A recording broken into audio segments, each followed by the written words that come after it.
Hey guys, says here और इस video में हम बात करने जा रहे हैं साइटोस्केलेटन की। बेसिकली साइटोस्केलेटन क्या है?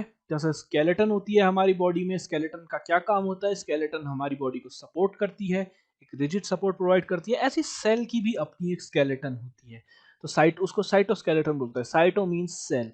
तो इसमें जो मेन तीन चीजें आती हैं वो हम पढ़ेंगे इसमें: microtubules, microfilaments and then intermediate filaments. तो सबसे पहले हम बात करने जा रहे हैं माइक्रोट्यूब्यूल्स की।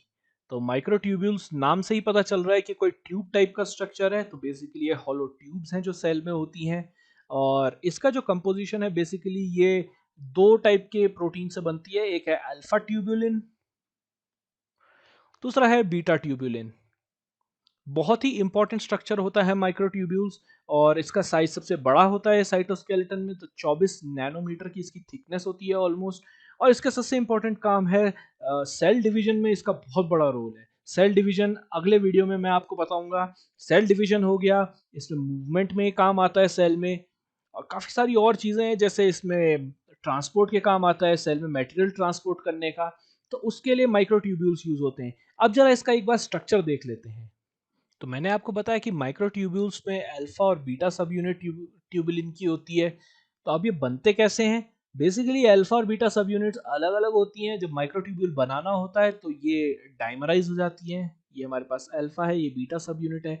डाइमराइज होना मतलब हमने पहले ही बताया था, डाइमराइजेशन का मतलब होता है ये अल्फा, एंड इसी के साथ ये बीटा सब यूनिट। तो बेसिकली ये अल्टरनेटिंग कॉन्फ़िगरेशन में होते हैं। तो इस तरीके से ये अल्फा हो गई, ये बीटा हो गई, देन अगेन एक अल्फा, देन अगेन बीटा। इस तरीके से ये सब यूनिट्स बनती जाती हैं, और ये सब यूनिट्स ऐसे करके चेन बनता है, उसको बोलते हैं प्रोटोफिलामेंट। तो प्रोटोफिलामेंट, और जब ये प्रोटोफिलामेंट बाद में एक साथ कंबाइन होकर असेंबल होता है तो ये बनाता है माइक्रोट्यूब्यूल। और माइक्रोट्यूब्यूल हमारी वैसी ट्यूब टाइप की बनती है, और इसकी खासियत ये होती है कि इसमें अल्फा और बीटा सब यूनिट पूरी अल्टरनेटिंग में होती है। माइक्रोट्यूब्यूल ये हमारी बन गई। तो इस तरीके से अगर हम माइक्रोट्यूब्यूल को दिखाएं, ये हमारा माइक्रोट्यूब्यूल है। तो इसमें एक साइड आपकी अल्फा है, ये पूरे अल्फा अल्फा अल्फा, इस तरीके से इसमें अल्फा सब यूनिट लगेगी। और बाकी जो सब यूनिट्स है, बाकी सब यूनिट्स सब होंगी बीटा सब यूनिट। तो ऐसे अल्टरनेटिंग अल्फा और बीटा का स्ट्रक्चर इसमें बनता है, इसको बोलते हैं माइक्रोट्यूब्यूल।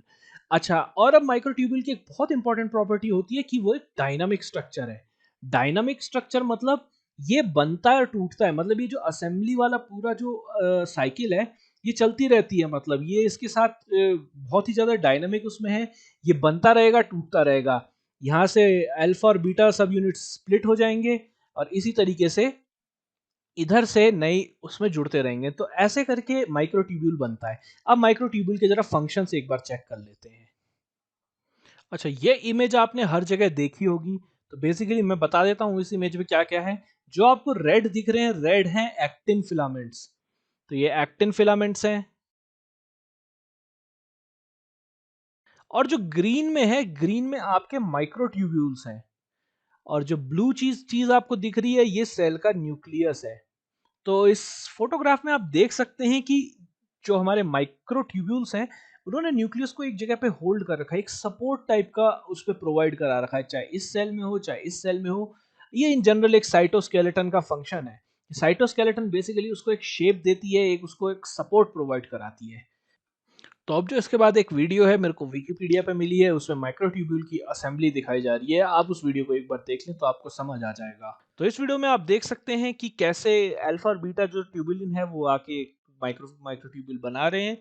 एक और चीज है कि इन दोनों पे जीटीपी बाउंड होता है, और जब ये माइक्रोट्यूब्यूल में आते हैं, जब ये लगते हैं, तो जीटीपी जीडीपी में हाइड्रोलाइज हो जाता है। तो इस तरीके से पॉलीमराइजेशन होता रहता है। अगर पॉलीमराइजेशन हाइड्रोलाइजेशन से तेज है तो जीटीपी पॉजिटिव एंड लेता है और पूरा माइक्रोट्यूब्यूल डीपॉलीमराइज हो जाता है। तो हम बात करने जा रहे हैं माइक्रोफिलामेंट्स की।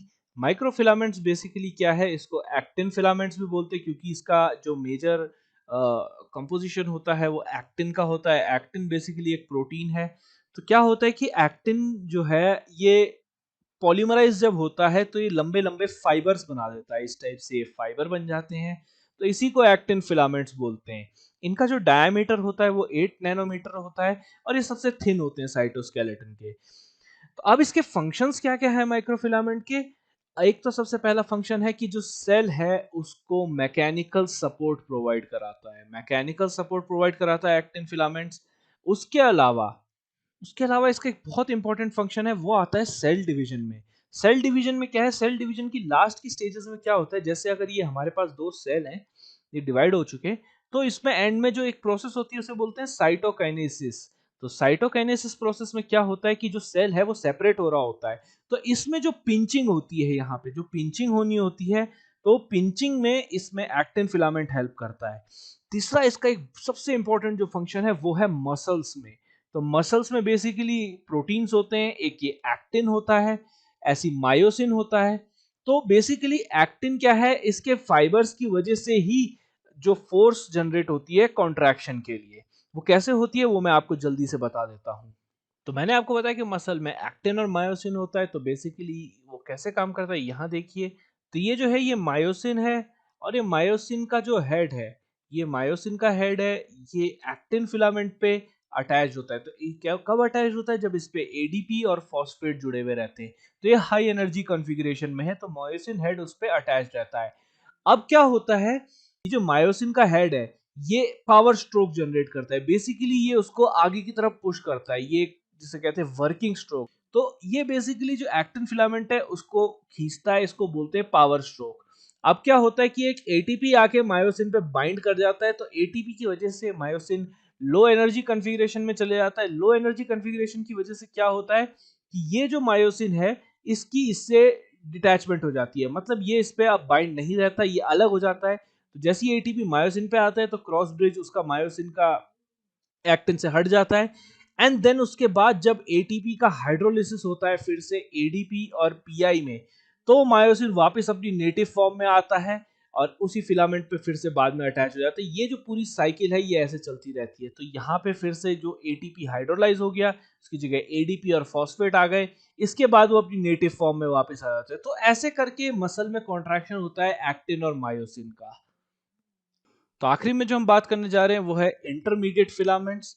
तो इंटरमीडिएट फिलामेंट्स बेसिकली क्या है, ये अलग अलग टाइप के प्रोटीन से मिलके बने हैं, और इंटरमीडिएट फिलामेंट्स का मेन फंक्शन है सपोर्ट प्रोवाइड कराना। तो ये किस किस टाइप के हैं वो मैं आपको बता देता हूँ। बेसिकली सबसे पहले है कैराटिन्स। तो कैराटिन्स जो हैं, कैराटिन्स हमारे पाए जाते हैं एपिथेलियल सेल में। एपिथेलियल सेल में सपोर्ट का काम करते हैं।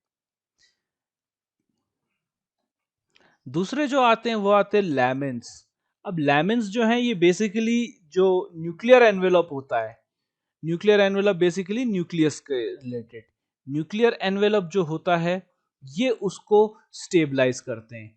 और ये क्या होता है, ये मैश टाइप होते हैं, मैश मतलब ऐसे जाली टाइप की आप समझ सकते हैं, इस टाइप से ये उसको न्यूक्लियर एनवेलप को स्टेबलाइज करते हैं। तीसरे नंबर पे जो आते हैं हमारे, वो आते हैं हमारे न्यूरोफिलामेंट्स। न्यूरोफिलामेंट्स क्या है, बेसिकली ये नाम से ही पता चल रहा है कि इनका न्यूरॉन्स से कुछ ताल्लुक है।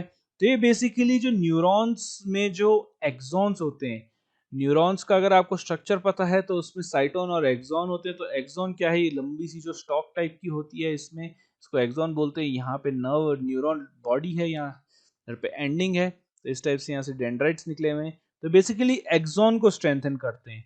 और लास्ट में जो आते हैं वो आते हैं विमेंटिन्स। अब विमेंटिन्स क्या है, बेसिकली ये मसल सेल को मैकेनिकल स्ट्रेंथ प्रोवाइड कराते हैं। ये मसल सेल को मैकेनिकल स्ट्रेंथ प्रोवाइड कराते हैं। और भी टाइप के अलग अलग होते हैं जिसके बारे में आप नेट पे पढ़ सकते हैं, बट मेन जो होते हैं वो ये वाले चार हमारे इंटरमीडिएट फिलामेंट्स में प्रोटीन्स होते हैं।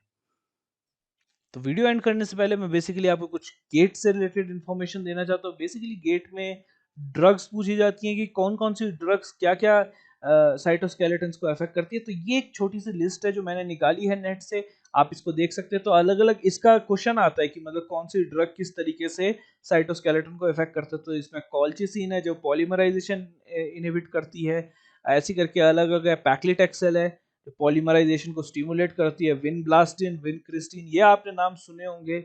इसी टाइप से साइटोकैलेसिन्स। तो ये अलग अलग ड्रग्स हैं जो बहुत इंपॉर्टेंट हैं। इनका मतलब अगर आप देख लेना एक बार कि ये ड्रग्स क्या क्या है, इनके सोर्सेस क्या क्या हैं। तो ये जो ड्रग्स हैं ये आप एक बार देख लीजिएगा, ये गेट एग्जाम में पूछी जाती हैं। तो आज के वीडियो के लिए सिर्फ इतना ही। और आज के वीडियो का मेरा क्वेश्चन है कि जो बैक्टीरिया है, क्या बैक्टीरिया में भी साइटोस्केलेटन पाई जाती है? क्या बैक्टीरिया में साइटोस्केलेटन होती है? इसका जवाब आप मेरे को दीजिए। Thank you very much for watching.